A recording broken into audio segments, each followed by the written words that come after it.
تو میں نے دیکھا کہ کھجور کی رسی میں ایک کالے رنگ کے شخص کو لوگوں نے پرویا ہوا ہے اور مکے کی گلیوں میں گھسیٹ رہے۔ تو میں نے پوچھا کہ یہ شخص کون ہے؟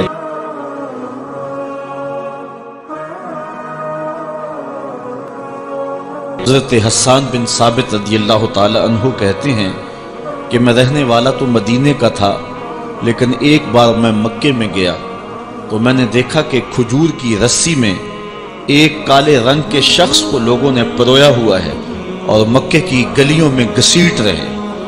تو میں نے پوچھا کہ یہ شخص کون ہے؟ تو لوگوں نے کہا اس کا نام بلال ہے۔ تو میں نے کہا کس جرم کی سزا اسے دے رہے؟ تو انہوں نے کہا کہ یہ ایک نئے دین میں داخل ہوا ہے اور ہم اس کو منحرف کرنا چاہتے ہیں۔ کہتے میں نے دیکھا کہ وہ جوں جوں گھسیٹتے اس کی زبان پر احد احد کی صدا تیز ہوتی چلی جا رہی تھی۔ زخم پہ زخم کھا کے جی، خون جگر کے گھونٹ پی، آہ نہ کر لبوں کو سی، یہ عشق ہے دل لگی نہیں۔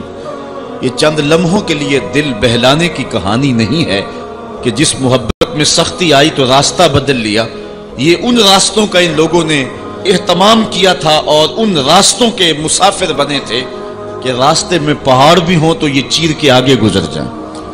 بلال حبشی کو ان کا ظالم آقا مارتا ہے، کبھی ان کے ہاتھوں میں میخیں ٹھونکتا ہے، کبھی زبان پہ تپتے ہوئے کوئلے رکھتا ہے، کبھی رسی پاؤں میں ڈال کر کے اوباش لڑکوں کے ہاتھوں میں دیتا ہے کہ اس کو گھسیٹے، کبھی کچھ، لیکن بلال ہیں کہ آگے سے مسکرا رہے ہیں، آہد آہد کا نغمہ پکار رہے ہیں۔ کسی نے رک کے کہا بلال یہ عجیب تماشا ہے، وہ تمہیں مار رہے ہیں اور تم آگے سے آہد آہد پکار رہے ہو۔ تو حضرت بلال بولے تم جاؤ نا بازار میں مٹی کا پیالہ خریدنے کے لیے تو اس کو بھی ٹھونک ٹھونک کے دیکھتے ہو، اس کی آواز تو ٹھیک ہے، کہیں کچا تو نہیں ہے۔ کہا تم تو مٹی کا پیالہ بھی خریدو تو ٹھونک بجا کے دیکھو، یہ کہیں کچا تو نہیں ہے، اس کی آواز تو ٹھیک ہے۔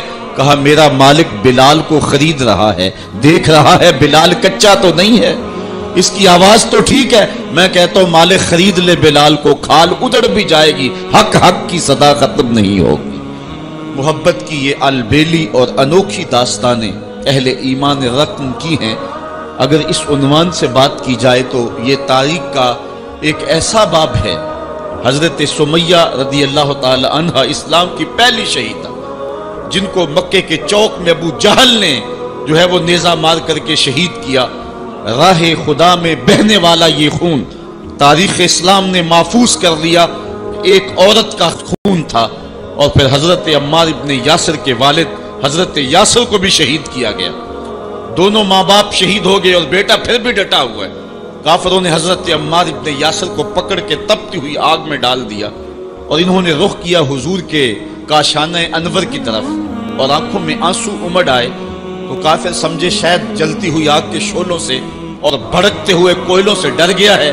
کہا عمار گھبرا گئے ہو، تمہیں ان تپتے ہوئے کوئلوں سے باہر نکال لیا جائے؟ تو حضرت عمار مسکرا کے کہنے لگے میں ان تپتے ہوئے کوئلوں سے نہیں ڈرا، میں تو راہیں تک رہا ہوں، جس محبوب کے لیے دکھ سہ رہا ہوں کبھی وہ جلوہ فراز بھی تو ہو جائے نا۔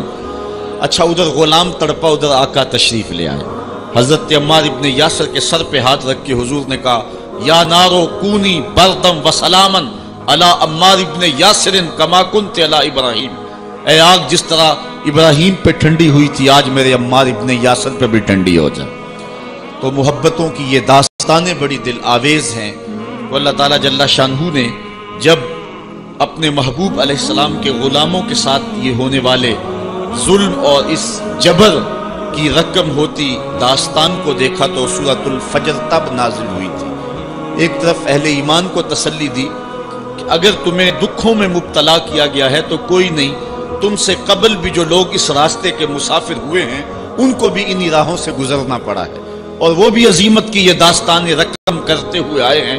انہوں نے بھی جو ہے وہ سولیوں پہ اور فصیلے دار پہ اپنے سروں کا چراغاں انہوں نے بھی کیا ہے اور راہ حق میں ہر دکھ اور ہر تکلیف انہوں نے سہی ہے، حتیٰ کہ زنجیروں نے ان کی ہڈیوں تک جو ہے وہ نشان چھوڑے، لیکن پھر بھی وہ راہ حق سے منحرف نہیں ہوئے۔